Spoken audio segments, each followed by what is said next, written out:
I did a video, as you guys probably know, I did a video about the alpaca soap, and this is where the soap came from. This is the soap lady. Yes! Hey there, it's Ryan with IMinnesotanice.com. Today, day 47 of 365. I'm here in Elk River at the Caroldon Soap Company. Correct. Awesome. Well, tell me more. Okay, well, we are currently in my manufacturing spot. This is where I make all the soap. This is where the magic happens? This is where the magic happens, yes. The goddess is alive. First of all, I will say the soap is made out of 3 different ingredients: fat, water, and lye. Those are the 3 things that you need to make bar soap. The kinds of fats that you use will give you different qualities to the soap that you make. Like consistencies or different purposes even? Well, different purposes, yes. Sure. I use a variety. Predominantly I use palm oil, olive oil, and coconut oil. As the fat? Yes. Okay. Those are the fats. Mm-hmm. Interesting. Okay. So oils are fats? Yes. Got it? Yes. And then you have the lye, which is a strong alkaline, and it chemically mixes with the fatty acids. Sure. And it's a horrific process. It actually is really brutal when those molecules start mixing up with each other. Danger, Will Robinson. I just said that the other day. Did you really? Yeah. Okay. The thing is that what you come out with when the process is done is that you have soap, which is a whole different chemical constitution than any of the ingredients you put into it. Right. And a byproduct of the soap making process is glycerin. Okay. Commercial manufacturers frequently extract the glycerin and sell it in secondary markets. They may add some of it back, but one of the reasons handcrafted soap makers are so adamant about their products being great is that we don't take the glycerin out, and we also do not add any synthetic detergents. Right. So they are much easier on your skin. So they're all natural. All natural. You know, all natural that is soaps. Correct. And it's like, it really is like a whole science experiment. You have like all of the different things over there. I could say something, but I won't because it's going to be public. Okay. When the camera's off, we can talk. Sure. I got started with this 15 years ago. Yeah. I was working in the corporate world. My husband and I were living in Eden Prairie, and we were members of the Minnesota Landscape Arboretum, and they have classes there. Yeah. And I saw this soap making class, and I thought it would be a nice afternoon to take off from work. Mm-hmm. Any excuse. And I went and I took this class, and I just fiddled with it when I first learned how. Because I was really too busy with my day job. Yeah. So it wasn't until I retired 11 years ago that I started getting a little bit more serious about it. Sure. You bought the next piece and the next thing and the next. And it gets bigger and bigger, and I've got family who has done wonderful things for me, like my older brother who makes all these great boxes, which are my molds in several different sizes. This will make 60 bars. This will make 30 bars. I actually have one that'll make 120 bars, but I can't use it anymore because I can't lift it.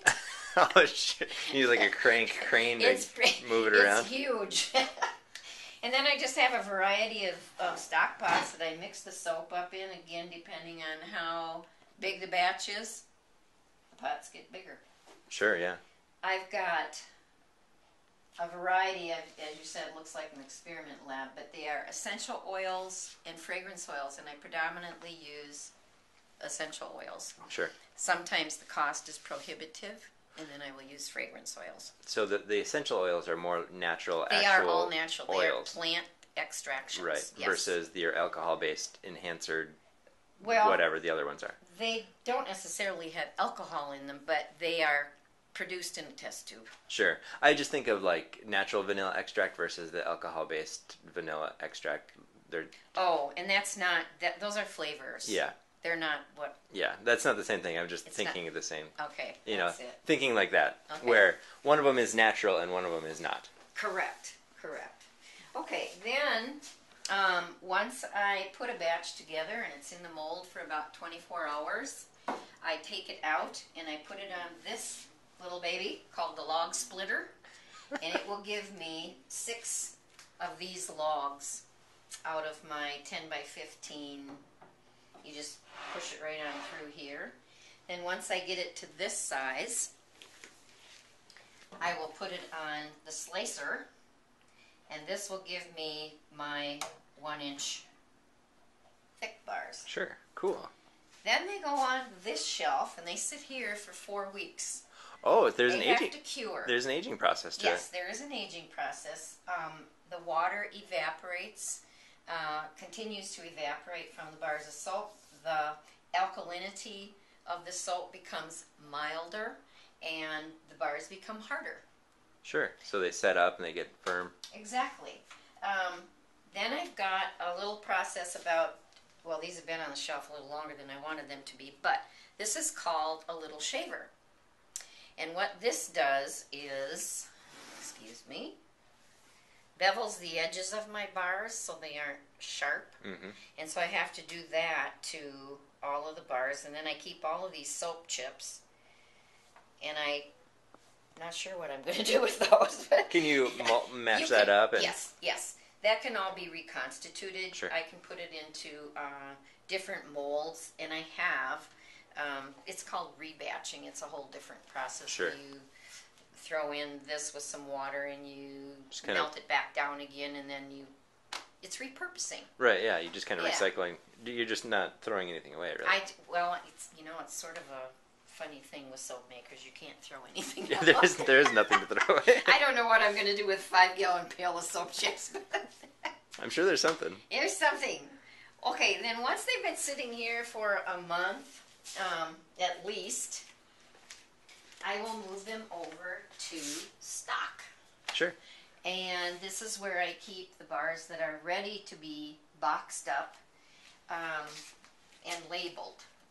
And I get my craft boxes. These are all natural. I make my own labels to try and cut down on costs. And then we have the packaging and shipping area.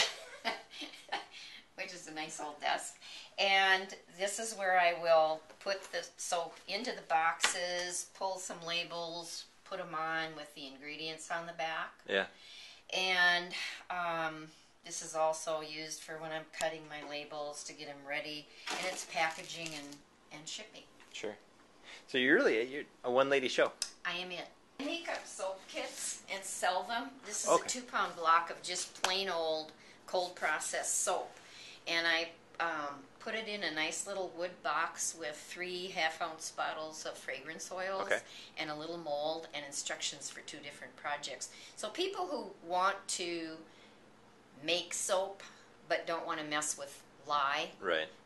This is a good thing, and I've actually sold it to a lot of homeschoolers. Sure. Because it's a good craft. Just project. a nice little project for them to. Yeah. They can just kind of play with it, and kids can get their hands on it and stuff like that. So it's really easy. Yeah. That's awesome. That's really cool. So, then we've got the sales room upstairs. Should we check it out? Yep. Okay, awesome. This is basically my multi-purpose room, as I told you before we started taping here.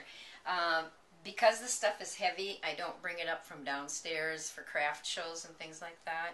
So it's a staging room where there's usually boxes laying all over the place. And then this nice little cabinet is really where I keep everything between shows. And it's also a sales room. So when people come to the house to pick up product, this is where they come to look. And I've got all the things that I make here. And it's so amazing because when I walk through the door, it just smells like it's so good. It's just I just want to come here once a week. People will tell me that, and like I said, I don't notice it anymore. But this is the finished. Oh, sure, that's the little. This is the finished soap kit. So then you can take this and you add your little oil, your scents, and things like that. Exactly. You have to grate it up like a cheese grater, and that's what the kit looks like. Sure, and then this is a little soap mold. Yeah, that's just an example because this will actually make about 18 2-ounce bars. Okay, cool. So a lot of people will buy them, like I said, for homeschool, or they will. Thank you. They like making their own gifts for Christmas. Yeah. And things like that. That's so awesome.